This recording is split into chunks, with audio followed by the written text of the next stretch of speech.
Magandang umaga po sa inyo lahat, mga kapatid at mga kaibigan. Isa na namang mapagpalang umaga sa pagbubulay-bulay ng salita ng Panginoon. Ang ating pong talata ngayong umaga ay matatagpuan sa Matthew chapter 5 at ito po ang sinasabi sa verse 37. But let your communications be yea, yea, nay, nay, for whatsoever is more than this cometh of evil. Let your yes be yes, and your no be no. Yan po ang pamagat ng ating pagbubulay-bulayan ngayong umaga. Bakit nga ba tayo nahuhulog sa sitwasyon na nagsasabi ka ng oo, tapos hindi pala?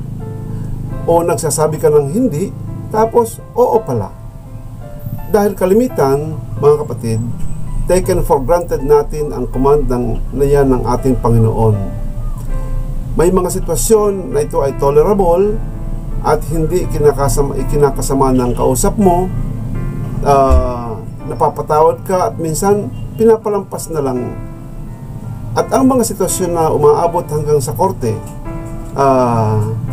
dahil sa pagbabago mo ng salita. Mahalaga po, mga kapatid, na meron tayong isang salita, o sa English meron kang word of honor. Ang kawalan nito ay nagdudulot sa iyo ng pagkawala ng tiwala at respeto ng kapwa. Now, paano ba mapapanatili ang iyong yes na yes nga at ang iyong no ay no nga? Una po, mga kapatid, meron dapat tayo na full knowledge of your circumstances. Alamin mo kung kaya mong i-sustain ang iyong yes or ang iyong no. At pangalawa ay na-anticipate mo na anuman ang mangyari ay mananatili ang iyong desisyon na yes or no. Anuman ang pwedeng ma-anticipate mo na pwedeng mga challenges in the future.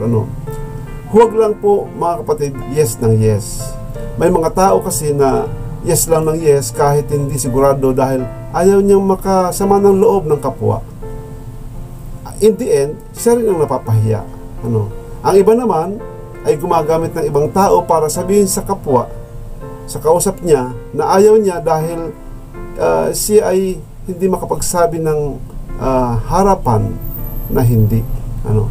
Kaya mahalaga po, mga kapatid, na pinag-iisipang mabuti ang mga desisyon, huwag padalos-dalos ng pananalita.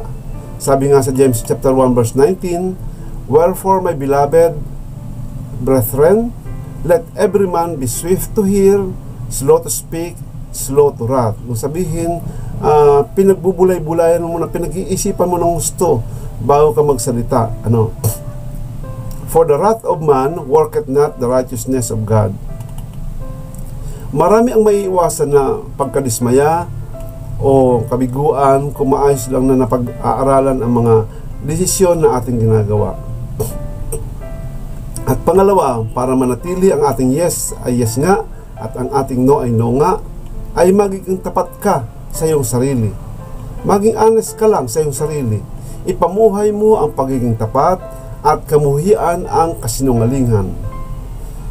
Sabi sa Romans chapter 12 verse 17, recompense no man evil for evil, provide things honest in the sight of all men. Huwag po magtahi-tahi ng kasinungalingan. Kailangan palagi tayong may good conscience. At paano mo mapapanatili ang good conscience? Pag ikaw ay naging tapat sa iyong sarili. Sabi sa 1 Timothy chapter 1 verse 5, now the end of the commandments is charity, out of a pure heart, and of good conscience, and of faith unfeigned. Yun po, mga kapatid. At pangatlo, na sa pagiging tapat ay matuto ka na makapagsalita ng no without offense. Mga kapatid, ito po ay simpleng salita pero mahirap gawin kasi sometimes it seems offensive, pero kailangan mong sabihin ng hindi. And naidideliver po yan, mga kapatid, na ang kausap mo ay hindi ma-offend kahit pa ni-reject mo o nagsabi ka ng hindi. At pangalawa po na mahalaga na makonsider natin, panganib ng pagbabago-bago ng pananalita at panunumpa. Sa James chapter 5 verse 12, mga kapatid, sabi po dito, "But above all things, my brethren, swear not, neither by heaven, neither by earth, neither by any other oath, but let your yea be yea, and your nay be nay, lest you fall under judgment." Mga kapatid, sapat na ang pagsasabi ng tapat at hindi bigay bawi. Kapag pabago-bago ang iyong salita, ito ay buhat na sama-sama. Sabi nga sa English, "For whatsoever is more than this cometh of evil." Kaya dumarating sa punto na kailangan mong i-document ang inyong sinasabi black and white para yung kausap mo may pangahawakan, pinapanotaryo pa nga yan. Mahalaga po mga kapatid na tayo ay napapagkatiwalaan sa ating mga salita. Mayroon kang isang salita at mayroon kang word of honor. Tayo po'y manalangin. Dakilang Ama na makapangyarihan sa lahat, maraming salamat po Panginoon sa iyong salita, sa pagpapaalala po sa amin Panginoon ng malimit namin makaligtaan Panginoon, sometimes taken for granted, na kung paano kami Panginoon magbigay ng commitment or ng pledge or ng aming mga desisyon Panginoon. Nawa tulungan niyo po ang bawat isa na huwag maging pabago-bago sa aming mga desisyon, sa aming mga pananalita Panginoon na binibigay sa kapwa Panginoon. Nawa tulungan niyo po ang bawat isa na maging maayos ang aming pananalita, na masunod po namin Panginoon ang iyong kalooban. Ang lahat pong ito akin sa magdalangin, sa matamis sa pangalan ng Panginoong Hesus. Amen.